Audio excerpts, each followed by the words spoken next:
আরে রাজু, তুই এতদিন পরে? হ্যাঁ স্যার, আমার বউরে লই আইছি।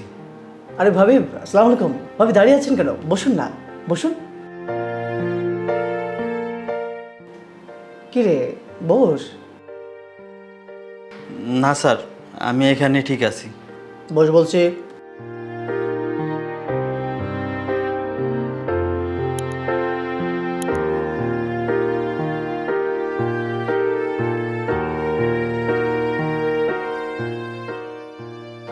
আসলে এখানে আসার উদ্দেশ্য হয়েছে আমার বউ অসুস্থ। আচ্ছা ভাবি, যদি কিছু মনে না করেন তাহলে একটা কথা বলি। মানে আপনার চেক আপটার আগে আমি আপনাকে একটা গল্প শোনাতে চাই। আচ্ছা। একটা গ্রামে দুটো ছেলে বাস করতো। তাদের মধ্যে খুব ভালো বন্ধুত্ব ছিল। একসাথে স্কুলে যেত, একসাথে ছোটাছুটি করতো, খেলা করতো, একসাথে আড্ডাও দিত। একজনের বাবা ছিল খুব অবস্থা সম্পন্ন মানুষ, আরেকজনের বাবা ছিল আমতলার চায়ের দোকানদার। খুব অভাব অনটন ছিল তাদের। একটা ছেলে স্কুল শেষ করেই মায়ের হাতে রান্না খেয়ে ঘুমিয়ে পড়তো। আরেকটা ছেলে স্কুল শেষ করে খাওয়া দাওয়া তো দূরের কথা, বাবার দোকানে চলে যেতে হতো। কিচ্ছু করার ছিল না। বাবা একা মানুষ, তাকে সহযোগিতা করতে হতো। তার উপরে বাবা ছিল যক্ষা রোগী। একা মানুষ, বাবাকে খুব সহযোগিতা করতে হতো। ঠিকমতো খাওয়াও হতো না। 9টা 10টা 11টার সময় বাসায় ফিরতে হতো। এদিকে একটা ছেলে দিব্যি ভালোভাবে সময় কাটাচ্ছে, খাচ্ছে দাচ্ছে ঘুমাচ্ছে, কোনো অসুবিধা হচ্ছে না। তবে মজার ব্যাপারটা হচ্ছে, একটা যদি আম চুরি করে খেত তাহলে দুজনে একসাথে খেত, ভাগাভাগি করে খেত। কোথাও গেলে একসাথে যেত, মজা মাস্তি আড্ডা সবসময় একসাথে থাকতো। আরেকটা বিষয় হচ্ছে, অন্য ছেলেটা 5 পাস করার পরে ঢাকাতে চলে আসে। তারপর স্কুল কলেজ পেরিয়ে আস্তে আস্তে করে সব কিছু কমপ্লিট করে ফেলে। অপরদিকে সেই ছেলেটা বাবার মৃত্যুর পর ক্লাস 5-এ পড়া অবস্থায় বাবার সেই চায়ের দোকানটাতে সময় দিতে হচ্ছে। কি আর করবে, গরিব মানুষ। নিজের মা, নিজের সংসার, নিজের বোনকে ভরণ পোষণের জন্য চায়ের দোকানটা ছাড়া আসলে আর কিছু করার ছিল না। অন্যদিকে ওই ছেলেটা ক্লাস 5 পাস করার পরে ঢাকা শহরে এসে পড়াশোনা করে মেডিকেল ডিপার্টমেন্ট শেষ করে আজকে বড় ডাক্তার হয়েছে। তবে ভাবি, একটা কথা কি জানেন, দুই বন্ধুর মধ্যে গরিব বন্ধুটা ছিল খুব বেশি মেধাবী, স্কুলে ফার্স্ট বয় ছিল। আর অন্য বন্ধুটা ছিল সেকেন্ড বয়। তবে হ্যাঁ, ফার্স্ট বয় যে গরিব বন্ধুটা, সে কিন্তু ছিল খুব মেধাবী, জীবনে অনেক দূর এগিয়ে যেতে পারতো, কিন্তু পারল না। ওই যে গরিব, বাবার চায়ের দোকানে তাকে সময় দিতে হতো, অন্য কিছু চাইলে করতে হতো।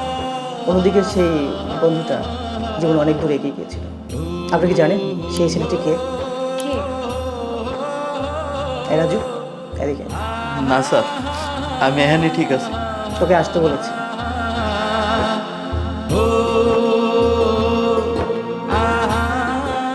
আর তুই আমাকে ছাড় কেন বলছিস?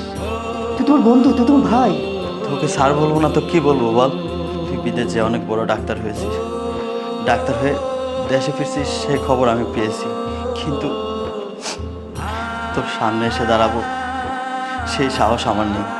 কারণ তোর মতো যারা বড় বড় ডাক্তার হয়েছে, জীবনে বড় বড় পজিশনে গেছে, তারা নিজের আপনজনকে ভুলে গেছে, নিজের ছোটবেলার বন্ধুদেরকে ভুলে গেছে, তারা কখনো মনে রেখেনি। আমি ভাবছি তুইও হয়তো তাদের মতো অনেক পরিবর্তন হয়ে গেছিস, কিন্তু না, তুই আমার সেই ছোট্টবেলার বন্ধু, এখনো তুই সেই আগের মতোই আছিস। তোর কাছে কি মনে হয় আমি তোকে ভুলে গেছি? তুই আসলে আমি চিনতে পারবো না? দেখেছিস তো, আমি তোকে ভুলিনি। আরে বলতে পারি, তুই বল। ছোটবেলায় তোর সঙ্গে আমার কত স্মৃতি, কত একসাথে ঘুরেছি, কত খেয়েছি, কত স্মৃতি। আর তোকে ভুলে যাবো? ইম্পসিবল। তাই একদম কাঁদবি না, একদম কাঁদবি না বলে দিচ্ছি। ভাবি সামনে আছে, তো কিচ্ছু বলছি না। বন্ধু, তুই আমার মাফ করে দিস বন্ধু।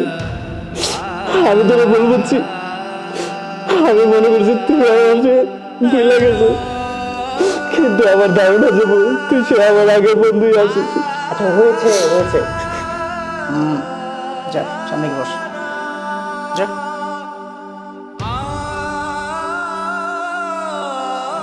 আচ্ছা ভাবি, এবার বলুন সমস্যাটা কি? আসলে আমার বউর অনেকদিন ধরে ক্যান্সার, কোনো জায়গায় ভালো চিকিৎসা পাইতেছি না। তারপরে শুনলাম তুই বিদেশ থেকে ডিগ্রি নিয়ে দেশে আসছিস, তাই তোর কাছে নিয়ে এলাম। এখন তুই একটু দেখ কি করা যায়। আচ্ছা ঠিক আছে, আমি কিছু পরামর্শ দিয়ে দিচ্ছি, এগুলো কন্টিনিউ করলে